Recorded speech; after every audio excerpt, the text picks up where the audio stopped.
Welcome to Chronicles of Old Singapore. This is Dr. Loh KS here, and I speak to people about their memories of Singapore before it became a global city. We are very happy to have with us today a new guest to the show, Mr. Chellapandi Chellaiyya, and he's going to tell us his memories of Jalan Kayu and RAF Seletar. A very familiar place to many people who live there and grew up in that area, but perhaps less known to others who were not familiar with it. Actually, the British bases have been part of my interest for a very long time. As I said, we had previous guests come on to the show to talk about the naval base, about Nee Soon, about Sembawang.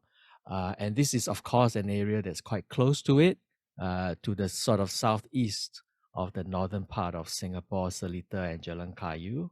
We still have those names today, but what we want to do today is to talk a bit about their history and the people's memories of these areas. Mr. Chellaiyya's memories in particular, who has asked me to call him Charlie. How are you, Charlie, today? Yeah, I'm fine, thank you.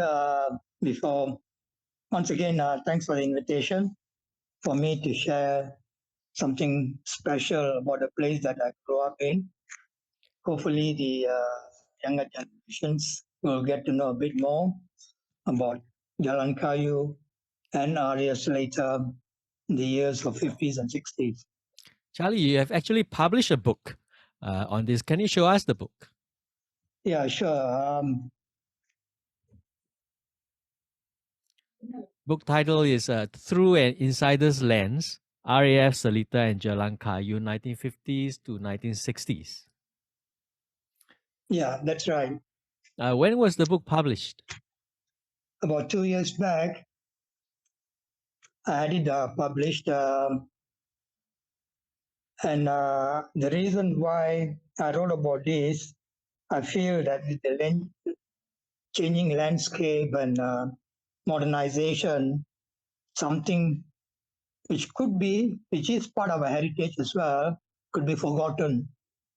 The younger generation may not know. So that was the reason why I decided to put my thoughts about the place in a book. I've published with Pitch Setters as well, and they've done a great job to, publish works on Singapore's heritage and memories. So, how do we get hold of the book? Okay. In fact, I'm selling it because the publisher they did advise me to sell on my own as well. So I can leave my contact number and email. Those who are interested, they can always drop me a mail or give me a call, and we can make arrangement on how I can send the book to them, or they can come and collect, or I can send whichever is convenient for those who are interested in the book. Yeah, I think we'll do that. Charlie, so the title, of course, contains the term insider, right? So I think we are really looking forward to having an insider's view to really go inside what Jalan Kayu and RAF Seletar was like in those days. Could you maybe start by telling us how you came to be living in Jalan Kayu? Well, I was born in Jalan Kayu. And those days, all kampongs, I was born in 1948. And my parents, I think they came to Malaysia, and then from there they came down to Singapore, and they came to Jalan Kayu because um, the presence of RAF Seletar was a bit of an assurance for them to get employment. So they came down, and Jalan Kayu was the nearest village outside the base. So they settled down there, and I was born there. You say so. Your parents were they employed by the RAF? Yeah, my father was initially. Then later he left and he joined PWD, which was then Public Works Department. But most of them who stayed in Jalan Kayu, I think they were all working in RAF later. What did he do at RAF Seletar? He was a driver. those vehicles, 3 tonners and buses and all. And most of them were employed there. Mostly were drivers, as far as I can recollect. Was he? So he wasn't living in any staff quarters in the area. No. Those who stayed in Jalan Kayu is all basically they on their own, either their own house or they rented a house. Except those who worked in Seletar and stayed inside the base, a place known as Seletar civilians, is a civilians dwelling area. They stayed there, but most of them stayed outside. There's no accommodation inside the base. Right. Okay. Okay. What was your address in Jalan Kayu? Uh, when I was growing up, I think they were all like common numbers. As far as I can remember, the last recollection was 195-H Jalan Kayu. And everyone was 195 some alphabets, Mm. So this was a kampong house.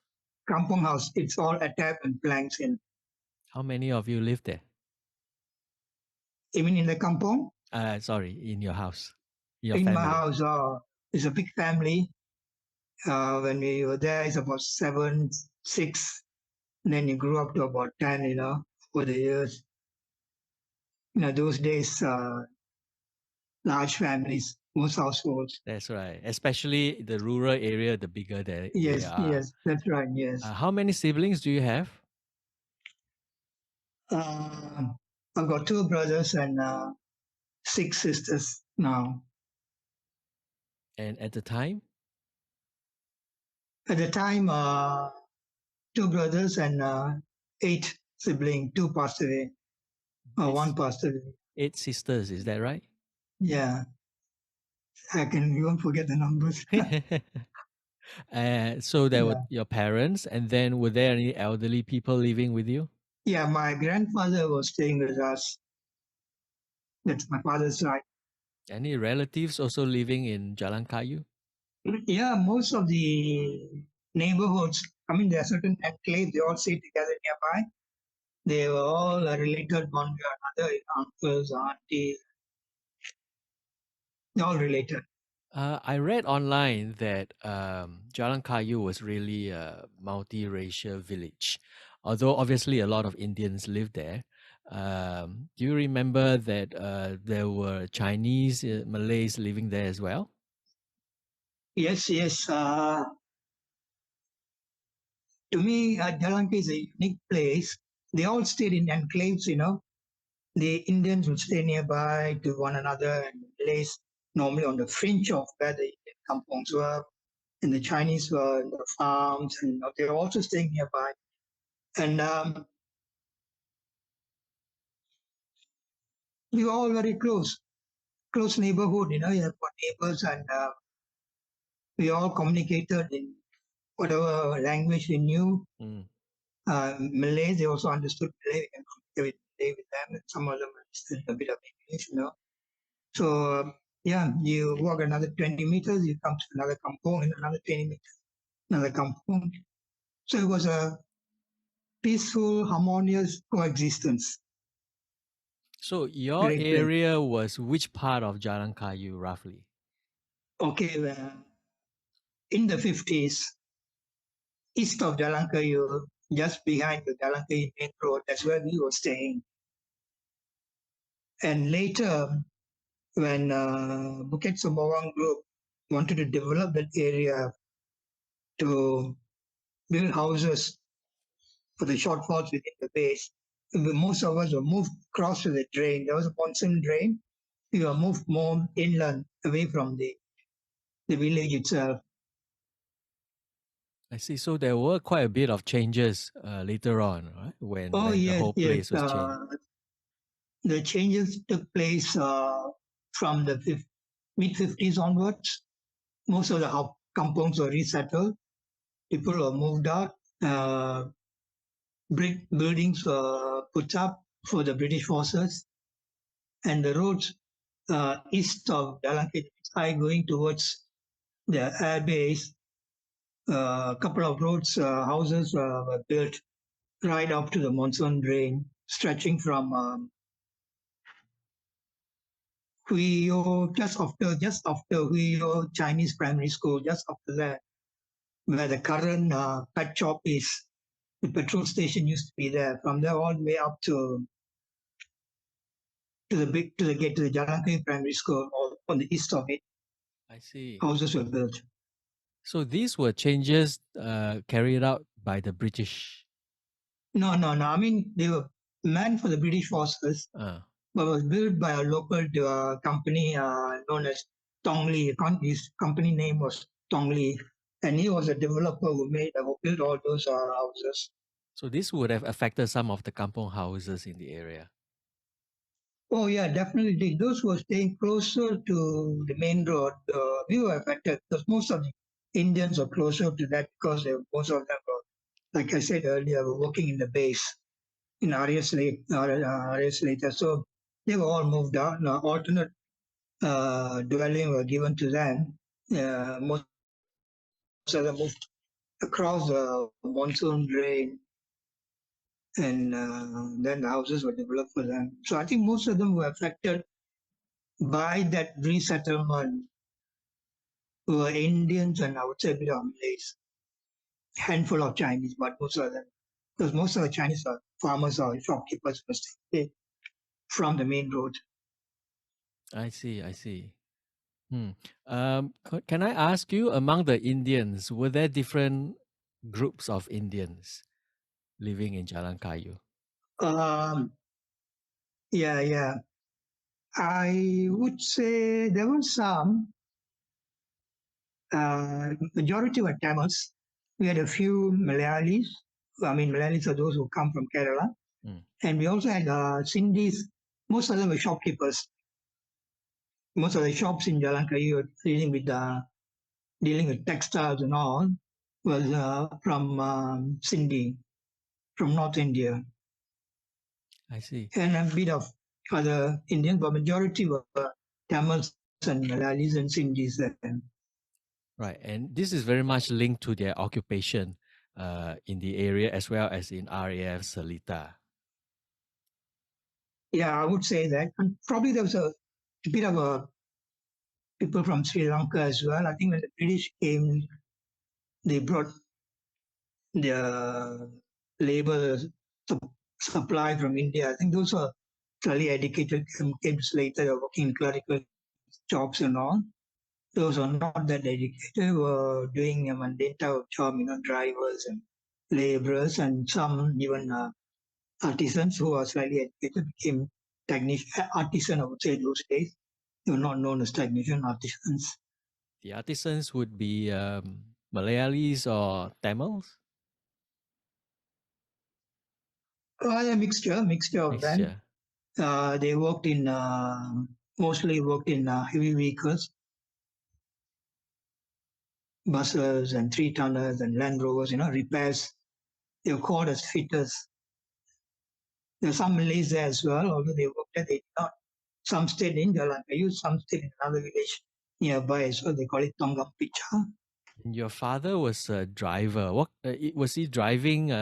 Like a car, or was it a military Last, vehicle? last, as far as I can recall, he was driving a three-tonner, a Bedford three-tonner, I think most of them. But he left when I was very young and joined PWD and was doing. So when he was driving the three-tonner, he was military or was he civilian? No, they're all civilians. Civilians, okay. Civilians, yeah. Most of those who are working in Seletar were all civilians.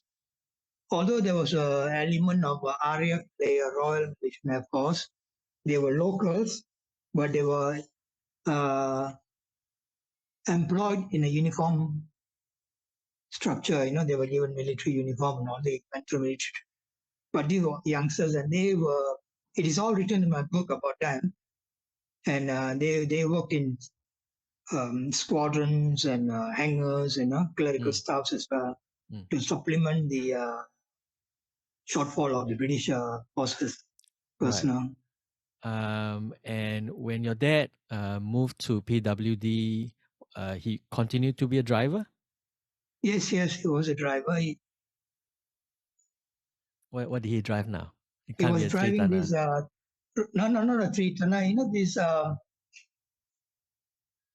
what they call that steamroller. Is it steamroller for? Steamroller. Yes, for leveling of the roads after experts layout. Ah, okay. Yeah, he was doing that. I see. And where would this his workplace be then? Um, it was a place near, I can't remember the name now, somewhere. It was not in Jalan Kayu. The office, the nearest office was in Yukang PWD, but I think he went further away Mm. near Aljunied side. Oh, Juni side. That's pretty far, Yeah, right? So he yeah. actually had to travel to He, work. he, yeah, he had a motorbike with him, Mm. and he drove. He ride the motorbike to work. I mean, did he ever talk about like moving closer to Aljunied? No, he wanted to No, stay never. on. I mean, in fact, those days there was a distinct gap between generations. They don't share their views with the children, and the children are not supposed to even eavesdrop. Mm. So that's the way it goes. Kind of, we covered the facts of your house in Jalan Kayu. Tell us about the feeling, the experience of living in Jalan Kayu and why it is so different from other parts of Singapore today. I mean, those who have stayed, I think most of them do share. When I wrote the book, I did speak to them about the feelings, how they feel about the place. And it's just amazing. It's awesome that it becomes part of you. You become part of Jalan Kayu. It's simply because people were caring. They had no hidden agenda. They cared for one another, regardless of uh, who you are, what race you are. I mean, I had a neighbor who was a Cantonese family, and it was genuine feeling for one another. They cared for one another. Kampong Spirit, they call Kampong Spirit. It was there. It was always manifesting itself. And that, unfortunately, I personally feel is missing in this hurry type of cat rat race. I find that, So maybe, I don't know, I could be a bit sentimental, but I feel Jalan Kayu is very special. Many Singaporeans feel that way as well, right? Those who have lived in kampongs or even in a neighborhood in the past. What were some of these examples? You talked about the manifestation, right, of this helpfulness, this kampong spirit. What were some of these examples? Yeah. I mean, couple, as a child, I won't say child, as a kid, I can walk through anybody's house. The doors are always open. They will never question you, who you are, what you're doing here, because they know you're staying somewhere nearby. Second, the families there, if it happens, there's a meal time or whatever it is, if by chance they're your friends, you will see them, they'll insist that you have a meal with them, you know. And they could be not related to you. They could be someone else. Or if you go with your friends to a relative's house, they'll insist all your friends share a meal with them. It was the sharing was there, and I don't know. They don't.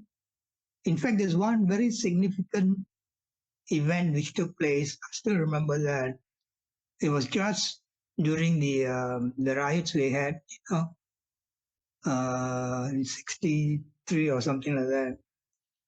And this particular family, they just moved from Indonesia to Singapore, and they were staying in the neighborhood. And they were Chinese Indonesians. And for 3 nights, I remember they packed their mattress, mats. They used mat, no, not mattress, mat and pillow. And they came to our house and spent the night.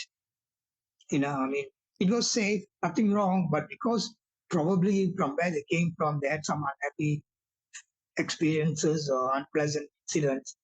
They feel insecure, to when these things started to happen. So they spend that. So although they were new to the place, they didn't think of us as an outsider, neither did we think of them as an outsider. we all thought, hey, we're all in the same kampong, let's help one another. So Mm. that was the feeling, you get, there's no trouble, and everyone were helpful. Was this the Cantonese family you were referring to earlier? No. I don't know which child, because his family is a different family. They Ah, stayed nearby. We were staying in Kampong Kedah at that time. And Kampong Kedah, just behind, before Jalan Kayu school was built, there's a Malay settlement there, Kampong Kedah, and we were staying at the fringe of it. And this family is also staying at the fringe of that Kampong Kedah. So probably they feel a bit insecure.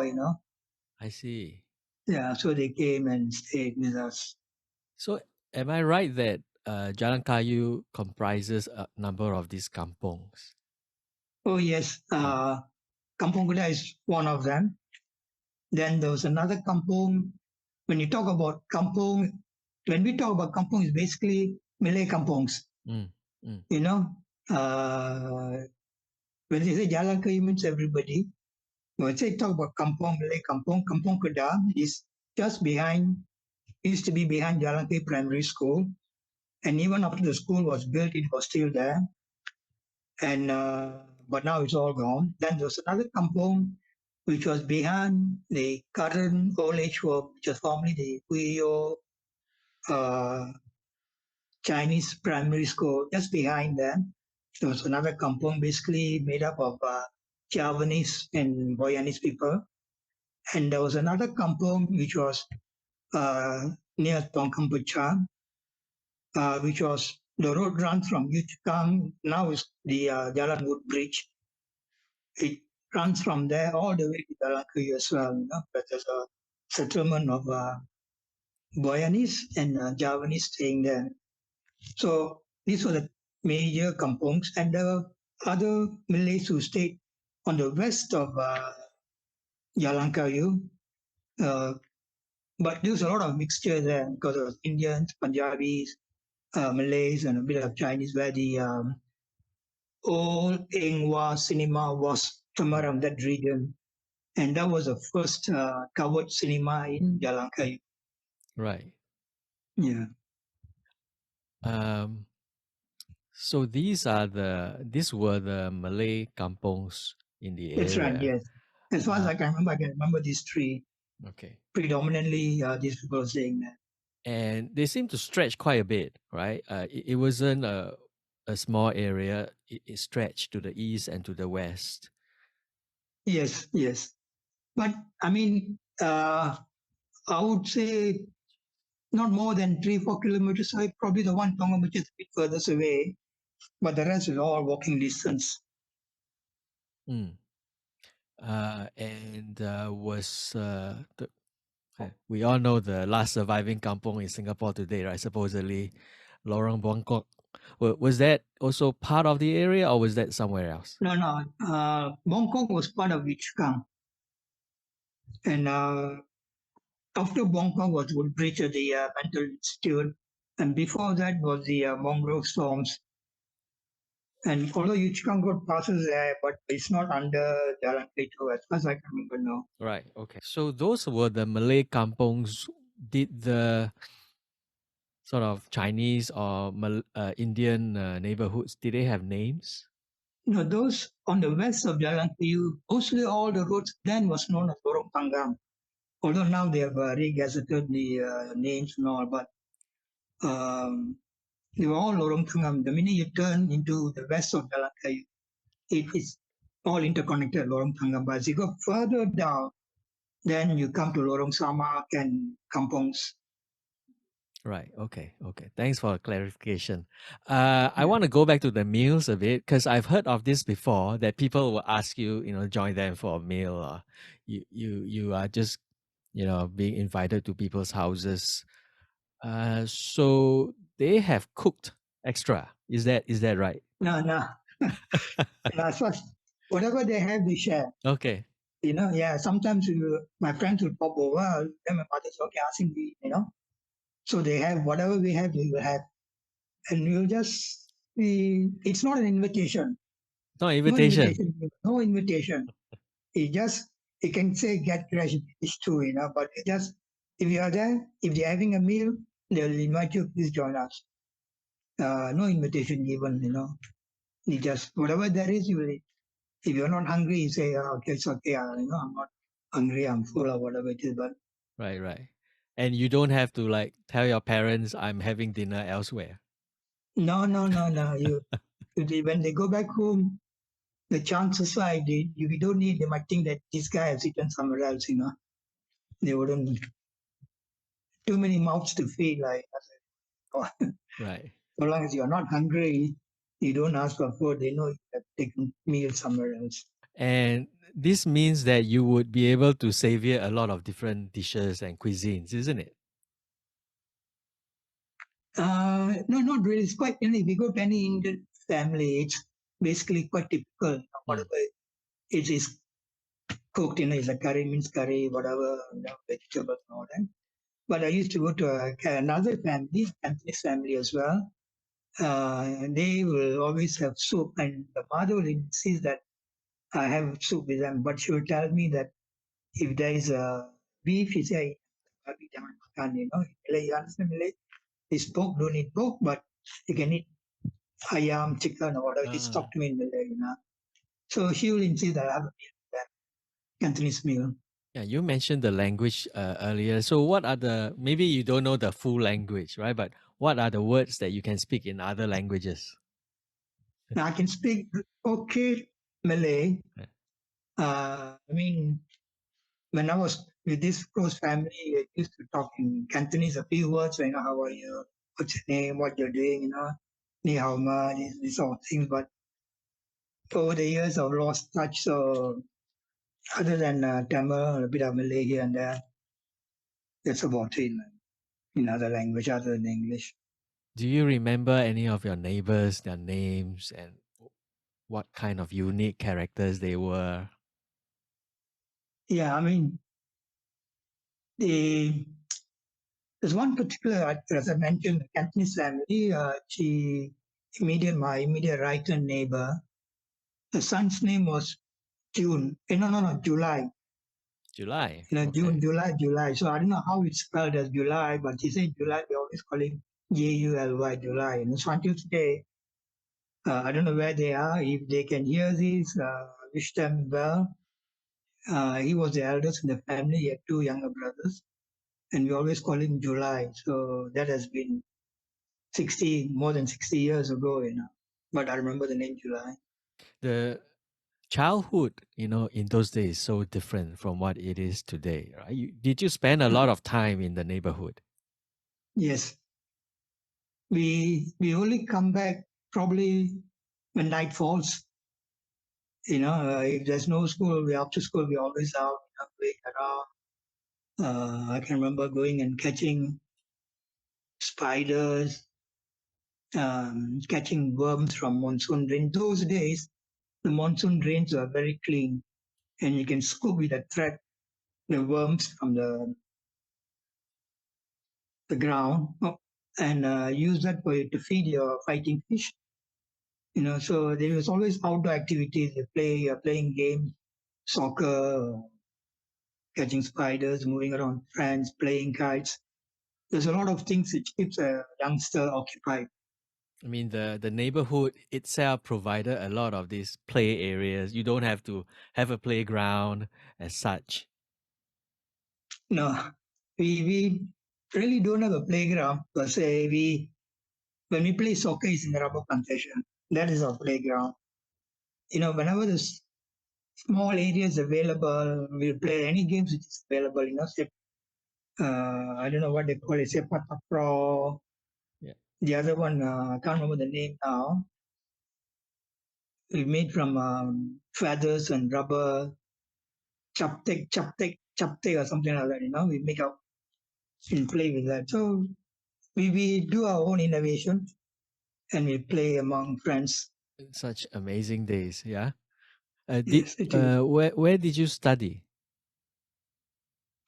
Okay, the nearest school then in the 50s was Yuchukang Primary School.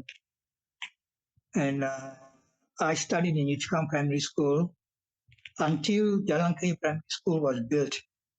So when I was in primary 3 in midterm, those who stayed in Jalan Kayu were all transferred from Yuchkang Primary School to Jalan Kayu Primary School, and others who, who were studying in Serangoon Garden North and South Primary Schools, and were also transferred to Jalan Kayu Primary School. And then I studied until primary 6 in Jalan Kayu Primary School, and there was no secondary school in Jalan Kayu then. So we have to go to the nearest secondary school.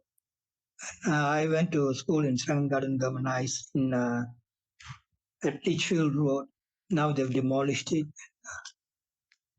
relocated the school.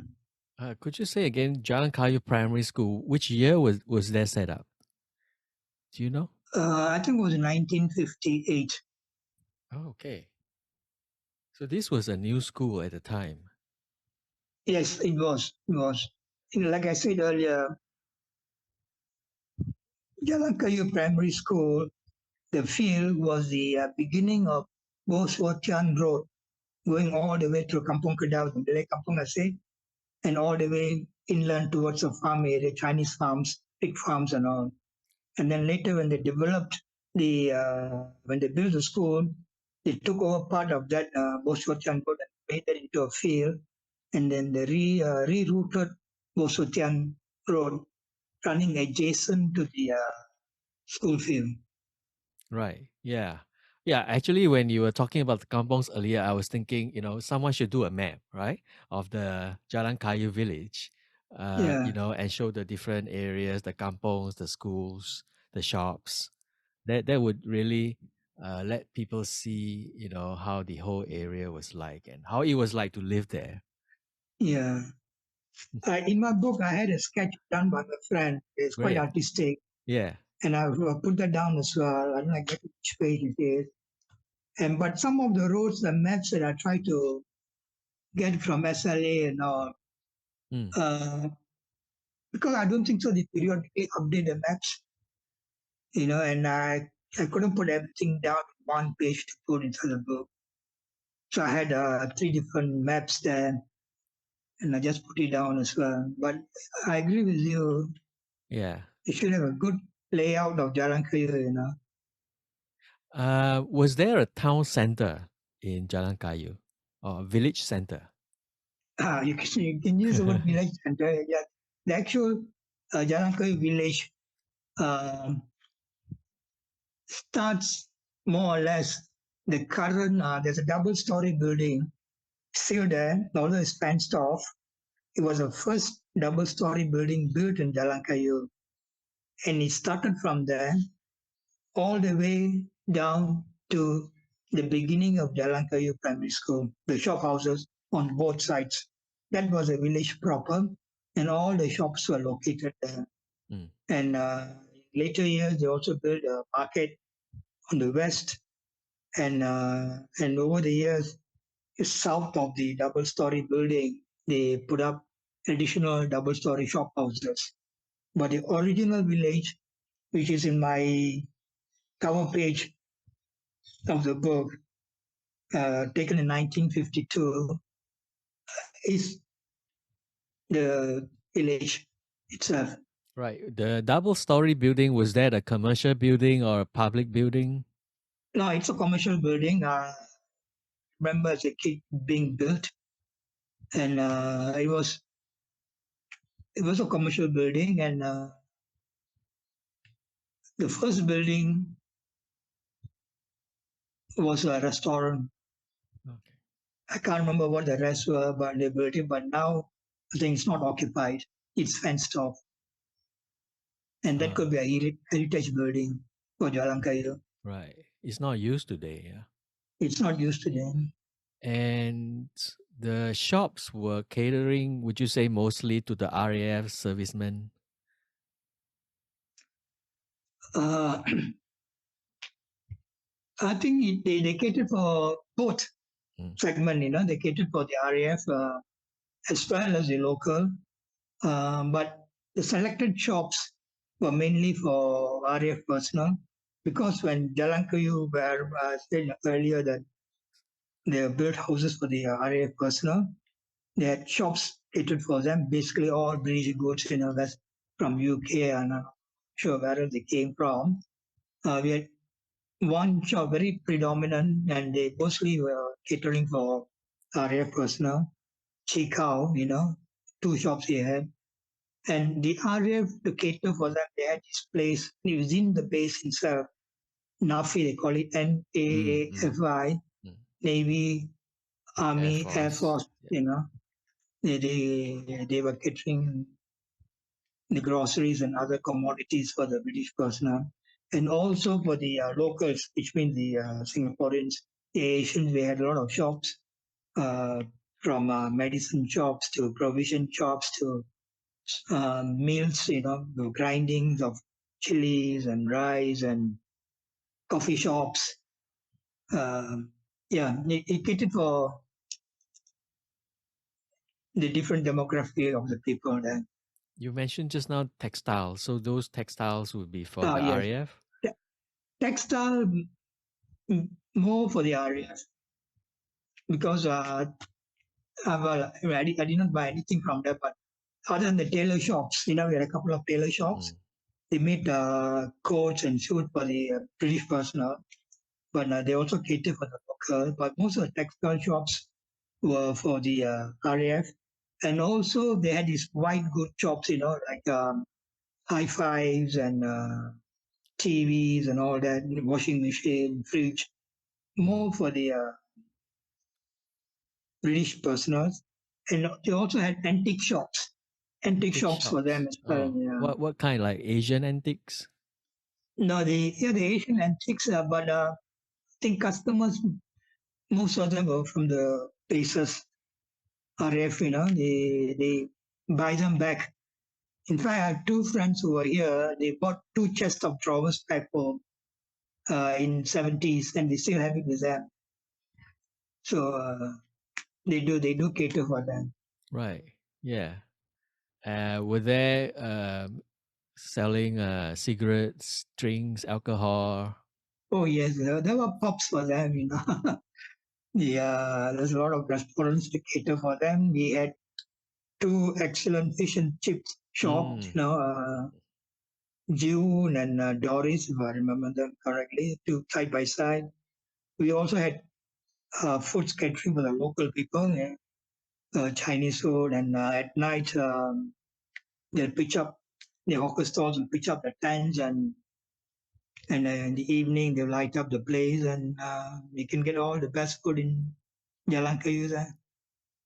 So it sounds And like some Jalan of these pubs and restaurants were run by Asians, by locals. locals, yes, Uh, that's right, yes. They catered more for the British drinks and all that. I think Singaporeans, yeah, they call it illegal samsu. I don't know whether you know what yeah. illegal samsu is. Yeah. Yeah, there are one or two shops which were dealing with that as well. But most of the alcohols, beers, and all that were proper restaurants, sold in proper restaurants, or more for the British personals.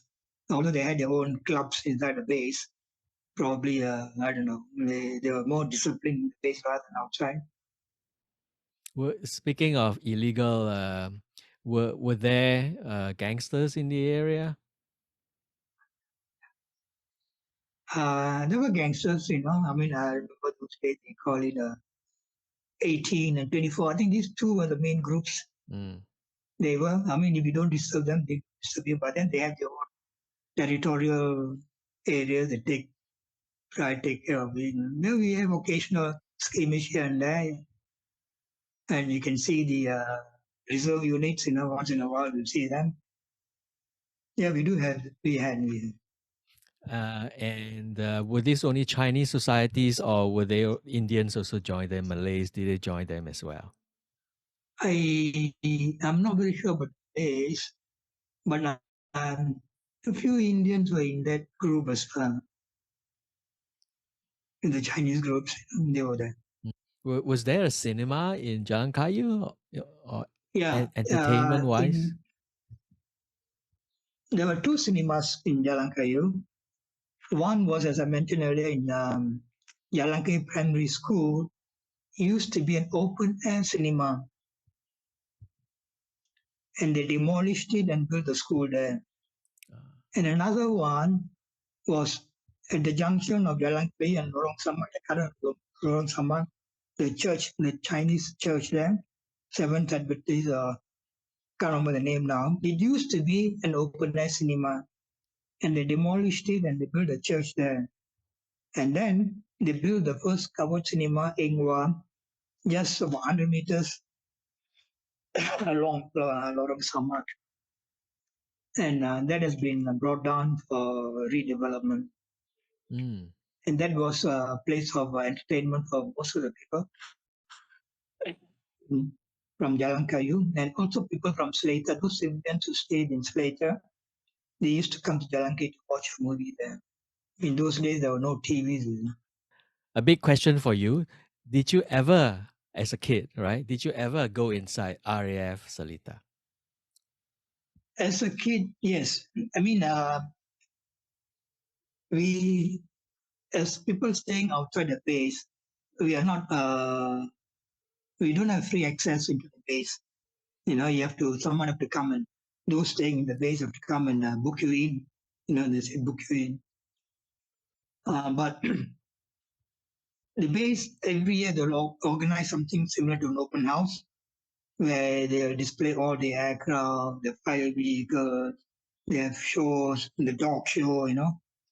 And that was a time that we would get invited, our relatives or cousin to go and watch that in the area proper. But they can also book us in, and then we can only go to Seletar View, and you cannot go elsewhere because everything is restricted. You know, from Jalan Kayu, you can only go to the place where the civilians are staying. So they'll book us into the place, and we have to come out. We can't wander. And so there was early days, but later they're a bit liberal. If you are working in the base, they give you a pass, and then you can move around freely.